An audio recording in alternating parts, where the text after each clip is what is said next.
Garments ನಿರ್ವಾಹಕರ ವಿರುದ್ಧ ಮಹಿಳಾ ಕಾರ್ಮಿಕರು ಜಟಾಪಟಿ. ಬಾಗೇಪಲ್ಲಿ ಅನೇಕ ವರ್ಷಗಳಿಂದ ಚೌಧರಿ ಗಾರ್ಮೆಂಟ್ಸ್ ಕಂಪನಿಯಲ್ಲಿ ಕೆಲಸ ಮಾಡಿ, ಆದರೆ ಈಗ ಹೊಸದಾಗಿ ಬಂದಿರುವ ಹರಿಪ್ರಸಾದ್ ಎಂಬುವವರು ಸ್ವಂತ ನಿರ್ಧಾರಗಳಿಂದ ನಮಗೆ ತೊಂದರೆ ಉಂಟಾಗಿದೆ. ಕೂಡಲೇ ಅವರ ವಿರುದ್ಧ ಕಾನೂನು ಕ್ರಮ ಕೈಗೊಳ್ಳಬೇಕು ಅಂತ ಮಹಿಳಾ ಕಾರ್ಮಿಕರು ಆಕ್ರೋಶ ವ್ಯಕ್ತಪಡಿಸಿದ್ದಾರೆ. ಪಟ್ಟಣದ ಹೊರವಲಯದ ರಾಷ್ಟ್ರೀಯ ಹೆದ್ದಾರಿ ನಾರೆಪಲ್ಲಿ ಟೋಲ್ ಪ್ಲಾಜಾ ಬಳಿ ಇರುವ ಚೌಧರಿ ಗಾರ್ಮೆಂಟ್ಸ್ ಕಂಪನಿಯಲ್ಲಿ ವಿನಾಕಾರಣ ಕಾರ್ಮಿಕರ ಮೇಲೆ ದೌರ್ಜನ್ಯ ನಡೆಸುತ್ತಿರುವುದನ್ನು ಖಂಡಿಸಿ ಕಾರ್ಮಿಕರು ಆಡಳಿತ ಮಂಡಳಿ ವಿರುದ್ಧ ಪ್ರತಿಭಟನೆ ನಡೆಸಿದರು. ಗಾರ್ಮೆಂಟ್ ಕಂಪನಿಯಲ್ಲಿ 4,000ಕ್ಕಿಂತ ಹೆಚ್ಚು ಮಂದಿ ಕಾರ್ಮಿಕರು ಕೆಲಸ ಮಾಡುತ್ತಿದ್ದಾರೆ. ಆದರೆ ಆಡಳಿತ ಮಂಡಳಿಯವರು ಕಾರ್ಮಿಕ ಕಾಯ್ದೆ ಉಲ್ಲಂಘಿಸಿ ಅಮಾನವೀಯವಾಗಿ ಹಿಟ್ಲರ್ ದರ್ಬಾರ್ ನಡೆಸಿಕೊಳ್ಳುತ್ತಿದ್ದಾರೆ. ಕಾರ್ಮಿಕರನ್ನ ಏಕಾಏಕಿ ನಿಮ್ಮನ್ನ ಕೆಲಸದಿಂದ ತೆಗೆಯಲಾಗಿದೆ ಅಂತ ಹೇಳಿದಾಗ ನಮ್ಮ ಪರಿಸ್ಥಿತಿ ಏನು ಎಂಬುದು ನಮಗೆ ಅರಿವಾಗುತ್ತೆ. ಜೊತೆಗೆ ನಾವು ಸುಮಾರು 150 ಜನರು ಗಾರ್ಮೆಂಟ್ಸ್ ಮುಂದೆ ಕುಳಿತು ಪ್ರತಿಭಟನೆ ಮಾಡುತ್ತಿದ್ದೇವೆ. ವಿಶೇಷವೆಂದರೆ ಈ ಒಂದು ಚೌಧರಿ ಗಾರ್ಮೆಂಟ್ಸ್ ಕನ್ನಡ ಚಿತ್ರರಂಗದ ಖ್ಯಾತ ನಟಿ ಹಾಗೂ ಮಾಜಿ ಸಂಸದೆ ರಮ್ಯಾಗೆ ಸೇರಿದ ಗಾರ್ಮೆಂಟ್ಸ್ ಇದಾಗಿದ್ದು, ಹೊಸದಾಗಿ ಬಂದಿರುವ ಕೆಲ ಗಾರ್ಮೆಂಟ್ಸ್ನ ಗ್ರೂಪ್ ಹೆಡ್ ಹರಿಪ್ರಸಾದ್ ವಿರುದ್ಧ ತಿರುಗಿಬಿದ್ದು ಕಾರ್ಮಿಕರು ನಮಗೆ ಎಂದಿನಂತೆ ಗಾರ್ಮೆಂಟ್ಸ್ ಕಂಪನಿಯಲ್ಲಿ ಕೆಲಸ ಬೇಕು, ಸಕಾಲಕ್ಕೆ ಸಂಬಳ ಹಣ ಜಮಾ ಮಾಡಬೇಕು, ಮುಖ್ಯವಾಗಿ ನಮಗೆ ಗೌರವ ಕೊಡುವ ಕೆಲಸವಾಗಬೇಕು ಅಂತ ಮಹಿಳಾ ಕಾರ್ಮಿಕರು ತಮ್ಮ ಆಕ್ರೋಶ ಹೊರಹಾಕಿದ್ರು. ಇನ್ನು ಪ್ರತಿಭಟನಾ ಸ್ಥಳಕ್ಕೆ ಆಗಮಿಸಿದ ಜಿಲ್ಲಾ ಪೊಲೀಸ್ ಅಧೀಕ್ಷಕ ಶಿವಕುಮಾರ್ ಮತ್ತು ಸರ್ಕಲ್ ಇನ್ಸ್ಪೆಕ್ಟರ್ ನಾಯಾಜ್ ಬೇಗ್ ಮತ್ತು ಸಬ್ ಇನ್ಸ್ಪೆಕ್ಟರ್ ನಾಗಮ್ಮ ಅವರು ಗಾರ್ಮೆಂಟ್ಸ್ ಆಡಳಿತ ಮಂಡಳಿ ಪ್ರತಿನಿಧಿಗಳೊಂದಿಗೆ ಚರ್ಚಿಸಿ ನಿರ್ವಾಹಕರು ಮತ್ತು ಗ್ರೂಪ್ ಕ್ಯಾಪ್ಟನ್ಗಳನ್ನು ಕಾರ್ಮಿಕರ ಜೊತೆ ಸರಿಯಾಗಿ ವರ್ತಿಸುವಂತೆ ನೋಡಿಕೊಳ್ಳಬೇಕು ಅಂತ ಎಚ್ಚರಿಕೆ ನೀಡಿದರು.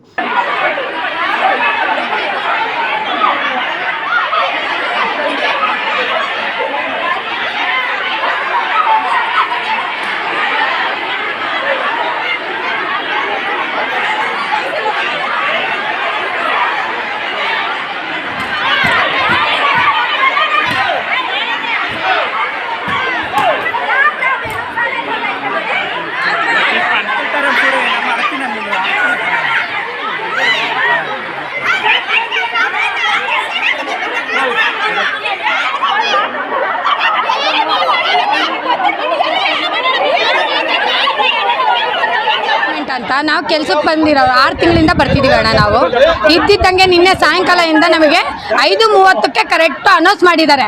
130 ಮಂದಿಗೆ ಅನೌನ್ಸ್ ಮಾಡಿದ್ದಾರೆ, ನೀವು ಕೆಲಸಕ್ಕೆ ಬರಬೇಡ್ರಿ ಅಂದರೆ. ನಾವು ಕೆಲಸಕ್ಕೆ ಬರಬೇಡ್ರಿ ಅಂದರೆ ಮನೆಗೆ ನಾವು ಏನು ಹೇಳಬೇಕು? ನಮ್ಮ ಪ್ರಾಬ್ಲಮ್ಮು ಮನೆಗೆ ಏನು ಹೇಳಬೇಕು? ನೀವು ರೀಸನ್ ಇಲ್ದಂಗೆ ತೆಗ್ದಿದ್ದೀರಲ್ಲ, ಇವಾಗ ಪ್ರಾಬ್ಲಮ್ ಹೇಳಲೇಬೇಕಾ?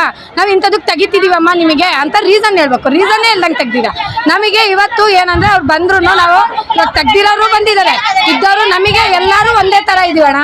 ನಾವೆಲ್ಲ ಕೂಡಿ ಇಟ್ಕೊಂಡೇ ಬರ್ತಿರೋದು. ನಾವು ಒಬ್ರು ಮಾತು ಒಬ್ರು ತೆಗಿಯಲ್ಲ ಅಂತ ನಾವೆಲ್ಲರೂ ಒಂದೇ ಇದ್ರಾಗಿದ್ದೀವಿ. ನಮಗೇನು, ನಮಗೆ ಇಲ್ಲಿ ನಮಗೆ ಇದ್ಬೇಕು, ನಮಗೆ ನ್ಯಾಯ ಬೇಕು. ನಮ್ಮ ಸ್ಯಾಲ್ರಿ ಹಾಕಿ, ನಮಗೆ 2 ತಿಂಗಳದ್ದು ಸ್ಯಾಲ್ರಿ ಹಾಕಿ ನಮಗೆ ನ್ಯಾಯ ಕೊಡಿಸ್ರಿ.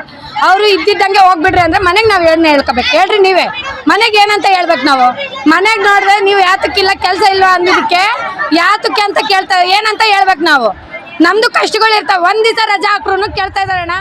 ಈ ಸಂದರ್ಭದಲ್ಲಿ ಸಿಪಿಎಂ ಹೋರಾಟಗಾರರಾದ ಅಶ್ವತ್ಥಪ್ಪ, ಮಸನ ಕಾರ್ಮಿಕರ ಸಂಘದ ಜಿಲ್ಲಾಧ್ಯಕ್ಷ ಮುನಿಯಪ್ಪ, ಡಿಎಸ್ಎಸ್ ಮುದ್ದಲಪಲ್ಲಿ ವೆಂಕಟೇಶ್, ಮಹಿಳಾ ಕಾರ್ಮಿಕರಾದ ಭಾಗ್ಯಮ್ಮ, ನಾಗವೇಣಿ, ರಜಿಯಾ, ಶಾಂತಮ್ಮ, ಅರುಣಾ, ಅನಿತಾ, ಸುನೀತಾ ಸೇರಿದಂತೆ ನೂರಾರು ಕಾರ್ಮಿಕರು ಹಾಜರಿದ್ದರು. ಸುಪು, ಪವರ್ ನ್ಯೂಸ್ 1, ಭಾಗ್ಯನಗರ.